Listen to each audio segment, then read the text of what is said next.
Okay, students? Ma'am. Yes.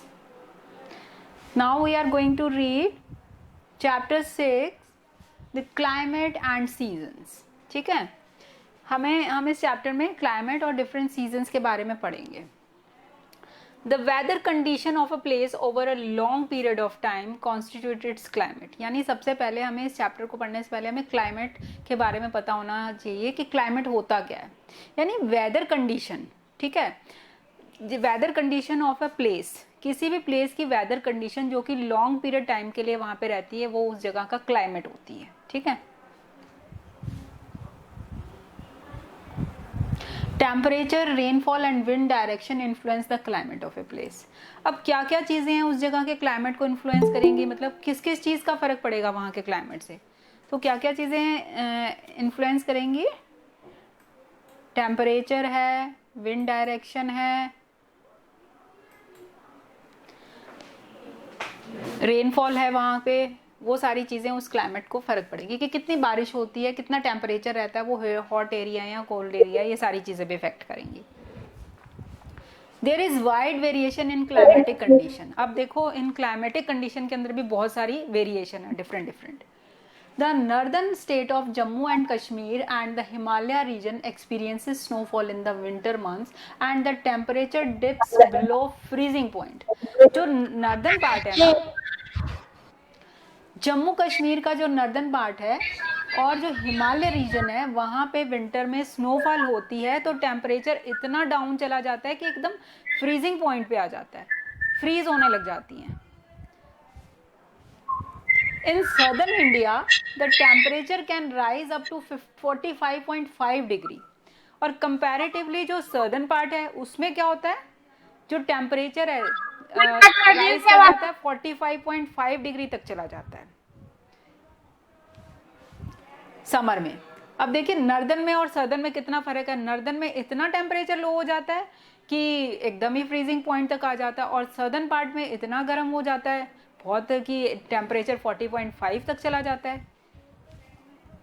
The Thar Desert in northwest India receive less than 500 millimeter of rain in a year, while Assam and Sikkim in the northeast receives more than 2800 millimeter of rain. अब यहाँ पे देखिए rain में भी कितनी variation है. जो हमारा थार डेजर्ट का एरिया है वहाँ पे 500 mm से भी लेस रेन होती है, और जबकि हमारा जो नॉर्थ है एरिया है वहाँ पे असम और सिक्किम का है, वहाँ पे मोर देन 2800 mm से भी ज़्यादा बारिश हो रही है. कहाँ पे तो इतनी कम बारिश हो रही है और कहीं पे इतनी ज़्यादा बारिश हो रही है. तो वो चीज़ें भी इफेक्ट करती हैं हमारे कंट्री के क्लाइमेट को. Maheneshram in Meghalaya has the record for the highest annual rainfall in the world. बेटा put your mic on mute. जो माइनेश्रम है मेघालय में सबसे ज्यादा हाईएस्ट रिकॉर्ड है एनुअल रेनफॉल का. बेटा अपना माइक ऑफ करो, माइक ऑफ करो. Someone's mic is creating disturbance in the class.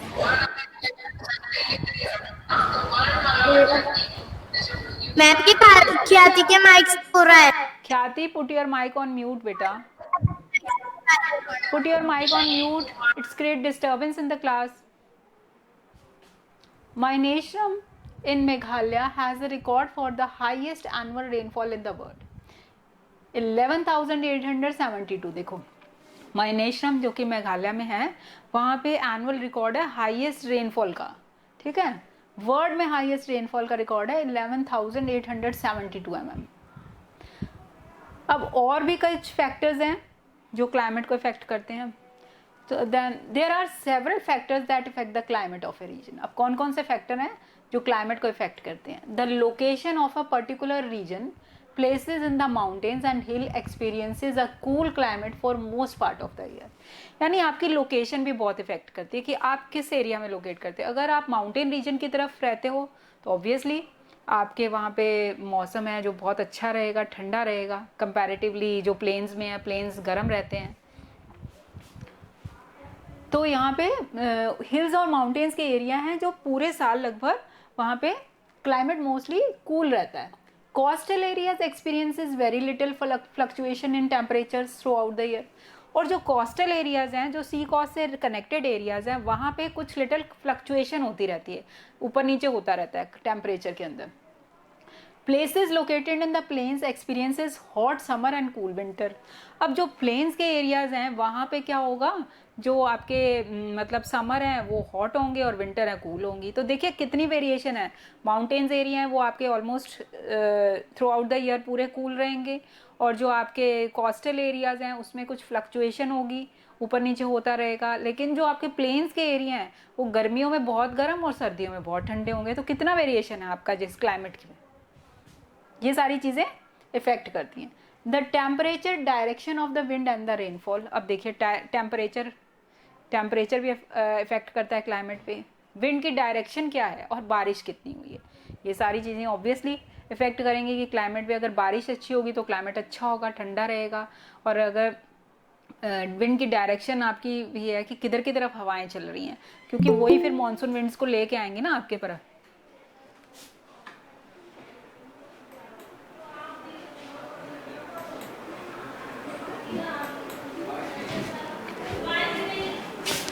The distance of the region from the equator, further away from the equator the cooler it will be।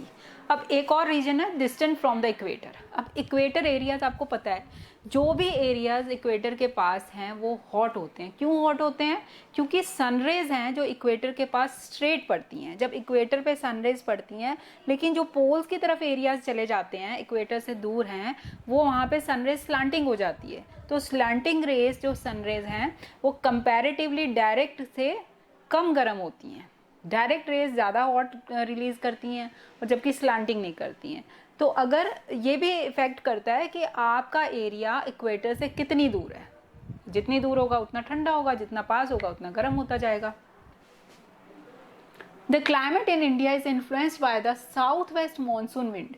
अब India का जो climate है ना वो किससे effect करता है? जो साउथ वेस्ट मानसून की विंड्स आती हैं, विच ब्लो फ्रॉम द अरेबियन सी, जो कि अरेबियन सी से बहती हुई साउथ वेस्ट मानसून विंड है, और and the north east monsoon wind. मतलब दोनों साउथ वेस्ट और नॉर्थ ईस्ट मानसून विंड दोनों इफेक्ट करती हैं हमारे क्लाइमेट को। Which blow from the bay of Bengal, यानी अरेबियन सी से जो विंड्स आती हैं और जो बे ऑफ बंगाल से विंड आती हैं उनको भी हमारे इंडिया का क्लाइमेट इफेक्ट करता है। If the monsoon winds fail to produce sufficient rain, it causes droughts. Excessive rain with the heavy winds known as cyclones cause floods and loss of crop. अगर हमारी जो बे ऑफ बंगाल और Arabian सी से जो winds आती हैं, अगर ये सफिशेंट रेन नहीं करती हैं जो जिन एरियाज़ में होनी चाहिए, तो फिर क्या हो जाता है? ड्रॉट क्लियर हो जाता है। और अगर कभी कभी ऐसा होता है कि ये एक्सेस रेन करती हैं, इतनी बारिश कर देती हैं, तो फिर क्या होता है? साइक्लोन आ जाते हैं, तूफान आ जाते हैं, या फिर क्रॉप सारी जो फेलियर हो जाता है, या फिर फ्लड्स आ जाते हैं। तो ये सारे हार्म्स हो जाते हैं। India is an agriculture country where farmers rely on land rain. For this region people pray to the rain god Varun to bless them with abundant rain and also to protect the crops from floods. अब जो हमारे India है उसकी land क्या है? Agriculture land है। तो यहाँ पे जो फार्मर्स है ना मोस्टली किस पे डिपेंडेंट है? क्रॉप्स पे। तो यहाँ के फार्मर्स क्रॉप्स के लिए जो वाटर के देवता हैं, जल के देवता हैं वरुण, उनको मतलब उनसे प्रे करते हैं कि उनके लिए सफिशिएंट रेन करें, ना तो कम रेन करें और ना ज़्यादा रेन करें, क्योंकि कम रेन करेंगे तो वो ड्रॉट हो जाएगा उनके लिए, फिर उनकी क्रॉप्स फेल हो जाएंगी। और अगर बहुत ज़्यादा बारिश होगी तो उनकी क्रॉप्स फेल हो जाएंगी। तो उनको सफिशिएंट रेन चाहिए जितनी उनकी क्रॉप्स के लिए ज़रूरी है। Now summer in India, the summer season starts in April and extend till the middle of जून। अब ये कब शुरू होता है? अप्रैल में स्टार्ट होता है समर सीजन, और ये एक्सटेंड कहाँ तक होता है? Middle of June. May and June are usually the hottest month, और जो मे और जून है ये हॉटेस्ट मंथ है ईयर के। The northern plains are hot throughout the summer months. Hot dry winds known as loo blow in the plains causing the temperatures to go up further. अब जो northern plains है ना वो पूरे साल लगभग समर मंथ में गर्म रहते हैं, जो नॉर्दर्न प्लेन्स हैं, और यहाँ पे हॉट ड्राई विंड्स चलती हैं जिनको लू बोला जाता है। और यहाँ पे जो हॉट ड्राई विंड्स हैं इतने टेम्परेचर को बहुत ऊपर ले जाती है, बहुत राइज कर देती हैं। The mountain regions are cooler than the plains. Mountain regions comparatively plains के कूलर होंगे क्योंकि वो रेज्ड एरिया हैं, हायर एरियाज हैं. The coastal areas also don't get too hot due to the cool sea breeze. जो coastal areas है वहाँ पे भी इतनी गर्मी नहीं होती क्योंकि वहाँ पे ठंडी सी ब्रीज चलती रहती है, जिसकी वजह से वहाँ का टेम्परेचर भी मॉडरेट रहता है, ना ज़्यादा गर्मी ना ज़्यादा सर्दी. Now monsoon. The rainy season start in June and carries on till the end of September. अब देखिए मॉनसून के बारे में क्या है. जो रेनी सीजन है कब स्टार्ट होता है, जून के मंथ में, और कब तक चलता है, till the end of September. तो अभी जो ये रेनी सीजन ही चल रहा है. The monsoon winds travelling over the bay of Bengal and the Arabian sea carry with them moisture laden clouds that cause rainfall in most part of the country.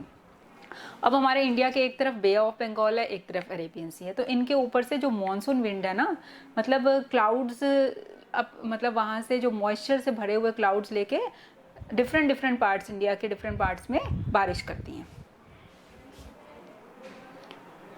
Autumn. अब इस जो मॉनसून के बाद just autumn का season शुरू हो जाएगा. Autumn को हम क्या बोलते हैं, पतझड़ भी बोलते हैं. Autumn sets in after the rainy season, मतलब after the rainy season autumn sets and just before the onset of winter, यानी विंटर के शुरू होने से पहले और रेनी सीजन के लास्ट, रेनी सीजन के बाद और विंटर से शुरू होने से पहले ऑटम का सीजन आ जाता है. The weather in this season is pleasant and many trees shed their leaves during this period. मतलब जो मौसम है वो मोस्टली प्लेजेंट रहता है, ना ज़्यादा गर्मी रहती है ना ज़्यादा ठंड रहती है, लेकिन यहाँ पे बहुत सारे ट्रीज ऐसे होते हैं जो अपने लीव्स शेड कर देते हैं थ्रू, मतलब पूरे साल में लगभग एक बार. तो ये ऑटम सीजन में ऐसा होता है, बहुत सारे ट्रीज अपने लीव्स शेड कर देते हैं. विंटर. अब विंटर सीजन.